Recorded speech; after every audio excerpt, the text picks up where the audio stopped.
Good morning, champions. This is Professor Aswin from Government College of Technology. நீங்கள் என்ன பார்க்க போகிறோம் அப்படின்னு பார்த்தீங்கன்னா ப்ரொஜெக்டைல் மோஷனில் ஒரு 4 கேள்வி நச்சுன்னு 4 கேள்வி நம்ம கூட இருக்கிறது யார் அப்படின்னு பார்த்தீங்கன்னா ஷெரினா இருக்காங்க, டெக்னிக்கல் சாம்பியன். ஸோ என்ன கேள்வி கேட்டிருக்காங்க? முதல் கேள்வி என்ன கேள்வி கேட்டிருக்காங்க? The range of a projectile is maximum when the angle of projection is A 30 degree, B 45, C 60 and D 90. இதில் ஆங்கிள் ஆஃப் ப்ரொஜெக்ஷன் அப்படின்னு பார்த்தீங்கன்னா ரேஞ்சுக்கு வந்து ஃபார்முலா என்னன்னா U² sin 2 alpha by G. So sin 2 alpha 1 ஆனதா maximum range. அப்ப R max equal to U² by G. அப்ப sin 2 alpha equal to 1 னா எதுக்கு 1 இருக்குன்னா sin 90 க்கு 1 இருக்கும். அப்ப 2 alpha equal to 90 degree னா alpha equal to 45 degree is the right answer. B is the right answer. ஃபர்ஸ்ட்க்கு வந்து B தான் ரைட் ஆன்சர் அப்படின்னு தெரிஞ்சுக்கலாம். ஸோ ரெண்டாவது கேள்வி பாருங்க, நமக்கு என்ன கேட்டிருக்காங்கன்னா வெலாசிட்டி ஆஃப் ப்ரொஜெக்ஷன் கேட்டிருக்காங்க. என்ன கேள்வி கேட்டிருக்காங்க?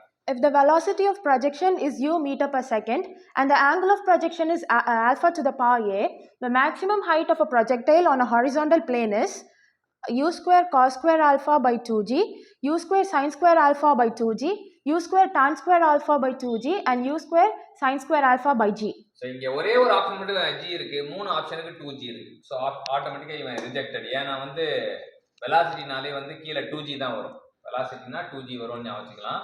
சைன் இப்போ பார்த்தீங்கன்னா காசு ஒன்னே ஒன்று தான் இருக்குது, டேன் ஒன்னே ஒன்று தான், சைன் 2 இருக்குது. அப்போ 2g கூட யார் சைன் ஆல்ஃபா இருக்கான்னு இப்படியே பார்த்து கூட கண்டுபிடிச்சலாம். ஆப்ஷன் இப்படி தான் செட் பண்ணுவாங்க. So U² sin square alpha by 2g தான் answer.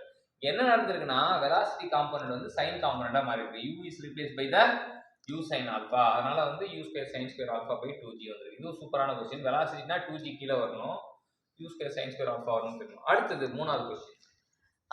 The shape of the projectile is a straight line, B curvilinear motion, C parabola and last hyperbola. So வந்து நமக்கு ஆல்ரெடி தெரியும் ப்ரொஜெக்டைல் மோஷன் இன்னொரு பேர் வந்து parabolic motion தெரியும். So let's get the parabola. So option C is the right answer. அடுத்து a ball is projected vertically upward with a certain velocity. It takes 40 seconds for its upward journey. The time taken in seconds for its downward journey is. So upward journey downward journey அப்படின்னு சொல்றாங்க. Rise or fall. அப்போ ரைஸுக்கு எவ்வளோ நேரம் தேவைப்படுது? ரைஸ்க்கு வந்து நமக்கு ப்ராஜெக்டில் வந்து U sin alpha by G, ஃபாலுக்கும் U sin alpha by G தான் வரும்.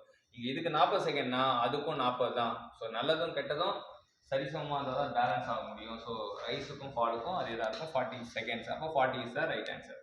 இன்னைக்கு ரேஞ்ச் ஆஃப் ப்ரொஜெக்டில் மேக்ஸிமம் இருக்குன்னா ஆங்கிள் வந்து 45 டிகிரி இருக்குன்னு தெரிஞ்சுக்கிட்டோம். வெலாசிட்டி ஆஃப் ப்ரொஜெக்டிலுக்கு வந்து U² sin square alpha by 2gன்னு தெரிஞ்சுக்கிட்டோம்.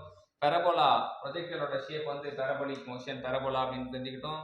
அப்வர்ட் மோஷனுக்கு வந்து அப்வர்ட் ஜர்னிக்கு 40 செகண்ட் தேவைப்பட்டா டவுன்வர்ட் ஜர்னிக்கும் 40 செகண்ட் தெரியும். இந்த 4 விஷயம் 4 கேள்விகள் ப்ரொஜெக்டல் மோஷன்ல நச்சுன்னு நமக்கு கற்றுக் கொடுத்த ஷெரினாக்கு தேங்க்யூ சொல்லுங்கள்.